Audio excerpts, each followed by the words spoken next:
Greetings, everyone.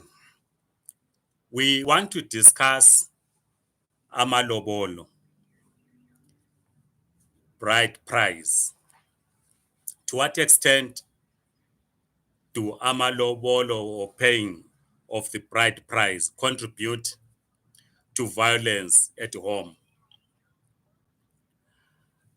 Is paying lobola an excuse of abusing women in our homes? Is payment of lobola or a bride price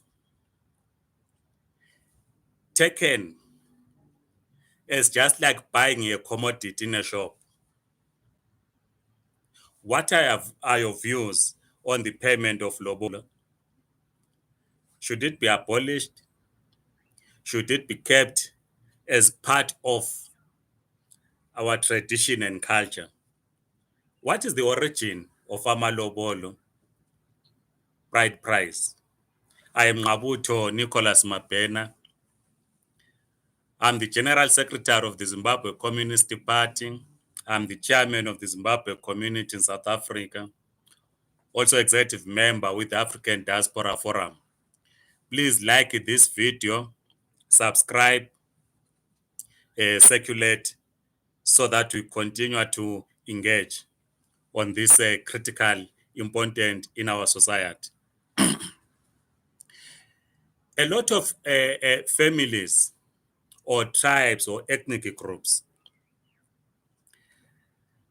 they pay lobola differently in the African tradition or in the African context. Historically, the payment of amalobolo or amalobolo were not taken as a payment. Amalobolo were taken as a way of sealing a relationship, bringing two families together. It was not meant for any family to benefit, but it was part of celebrating the union of young people who are getting married. Because when young people get married, relationships are established between the two families. So it was kind of celebratory thing to say you bring a beast or a cow, you bring some home brewed beer, some gifts, exchange of gifts between the two families as part of celebration. But today, young people are finding difficult to marry because of the high price that is being charged by families when it comes to the payment of a bride price. It is now a payment. We've seen men, some men, if I say men, it will be an overall statement. We've seen some men who argue that because they've paid lobola, a woman is their commodity. A woman will not say anything to a man because she's just like a TV that you bought in a shop is your commodity. There are also some cultures which would say the number of cake that is being paid as amalobolo is part of the culture. We've embraced some things that did not originate from Africans, and we've made them part of our African culture. Let me show you this. We have a man, a white man. Normally, I don't talk about people's colors, skin color, because to me, as a communist thing, the issue of color, the issue of ethnicity or tribe, it does not matter to me. To me, what matters is whether one is committed in the struggle against imperialism or in advancing the struggle of the working class. That's what matters to me. Whether one is white, is Chinese, is black, whatever sound or click they make when they speak, that's not for me. But some of this is rooted in our cultures, and we have turned this to be our culture. So, if you are a young person, you want to marry within the Zulu ethnic group, it varies. If you marry what is called a commoner in KwaZulu, a commoner meaning a person of no royal blood, a person of not royal blood, the family they will tell you that it's a 10 head of cattle. In most cases, 11 head of cattle. That the groom must give to the family. And of course, there are other gifts and so forth. But Lobolo is 10 to 11 head of cattle. And of course, if you are marrying in the royal family, some will go to 25, going up depending on the status of the young lady that you want to marry in the Zulu royal family. But a commoner, an ordinary person is called a commoner in the Zulu culture, or if you are not of royal blood in the African context, you are called a commoner. Again, that's for the purposes of this discussion. But as a communist, you know my position. We are all one. Now, a man called Theophilus Shepstone was born near Bristol in 1817. He was a son of Reverend William Shepstone. And of course, this man was with an imperialist background. He was fluent in African languages. At some point, he lived in the Cape, speaks Xhosa. Later on in 1845, moved to Natal, worked or got a job as a diplomatic agent to the native tribes in Natal. It linked him with the local communities and was called an African intermediary. So he worked closely with African communities, and they gave him a name which I'm not sure whether I will pronounce correctly. Somtseu.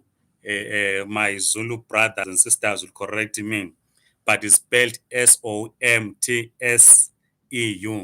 That's the name that they gave him in KwaZulu. So because as you know, as capitalism was developing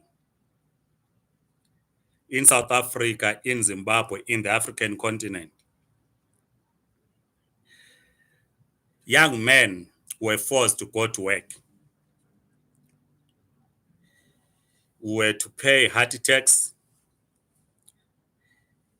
If you do not have money to pay for hard tax, you have to go to work, whether in the mines, in the factories, and so forth. So, because Theophilus Shepstone wanted young people to work, he then came up with a proposal, which today is taken as a Zulu culture. He said a young man who's getting married must pay 10 head of cattle. If this young man is getting married to a young lady who's a virgin, it should be 11 head of cattle. So that's where the difference is. If you are marrying someone who's not a virgin, has no child, 10 head of cattle. If it's a virgin, 11 head of cattle. Many young people would not be able to raise, or were not able to raise, the head of cattle that were needed as part of payment of lobola, even though in some cultures it is the father who pays lobola on behalf of the son. But if you have 5 sons, how will the father afford? And also given the history where we're coming from. So men were then forced to go to work so that you are able to raise 10 or 11 head of cattle to pay lobola, bride price. And it has today become part of our culture or part of the Zulu culture, which it was not. Now, today,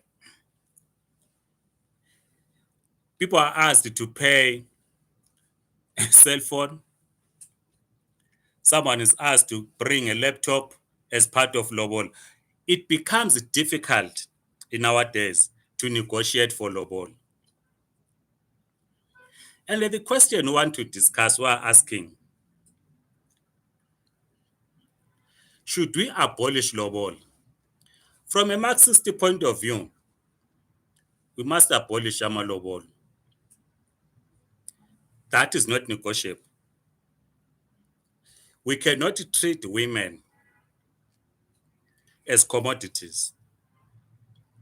If young people fall in love, they love each other, they should be assisted to marry, build their own family. I should not be benefiting as a father to say my daughter, yeah, I'm marrying out my daughter, therefore I must receive thousands and thousands of friends because I took my daughter to school, to university, and so forth. This is exactly what we now do, commercialization of amalobol. To an extent that these young girls young ladies who get married are abused by their husbands because the husband feels that he owns this person or the wife because has paid a price. Now, in the African tradition, we know that when a young lady goes to marry or has been accompanied from her place, her father's house, as it were, from her own homestead, parents' homestead, they go through a crawl where some rituals is performed. Not all families do that, but some families do. The majority of them do. Where some rituals are performed to speak to the spirits that guide the family. That is, if you are religious, will understand what I'm saying. That to inform, say, the Mabena ancestors that Ngabuto's daughter is now getting married to so and so's son, is no longer part of this family. When my daughter arrives to her new home, the husband is home, she goes through the same process, the crawl, where some rituals are performed and introduced to the spirits of that family. To say we now have an additional member of the family. She's from Mabena. She's now whether Ndlovu, Kumalo, whatever the case might be. Celebrations are done. That was the whole idea of exchanging gifts and they inform the ancestors that this is what is happening. It was not meant for people to profit from marrying out their daughters. Today you have young people who cannot marry, not because they do not want to marry, but because you will be charged. We say in isiNdebele, isivulamlomo.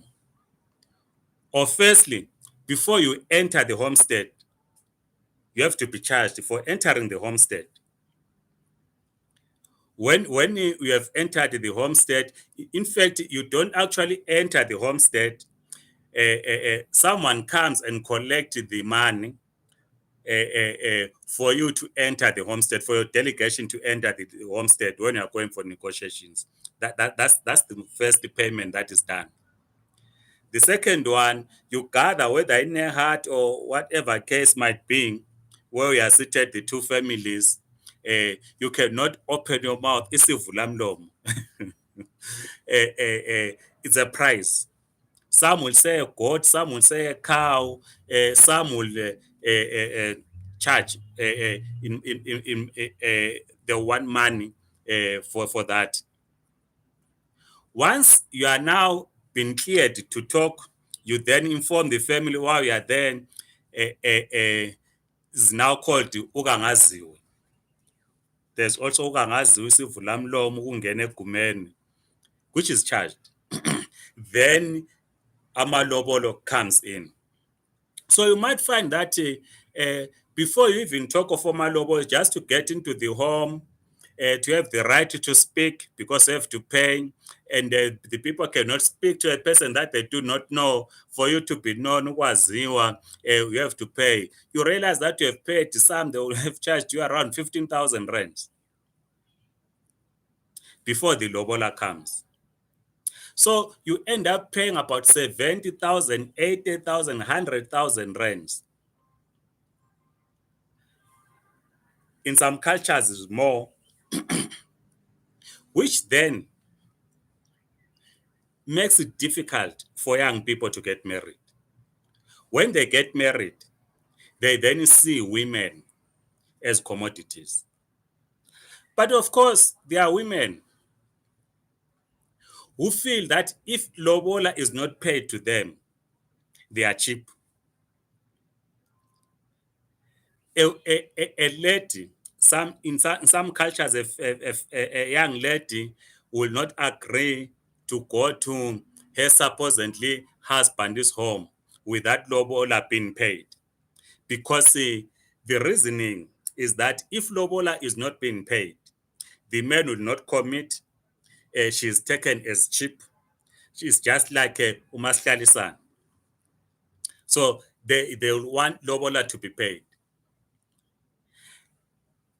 And all this has been seen as understood to be part of our culture. But our culture has been,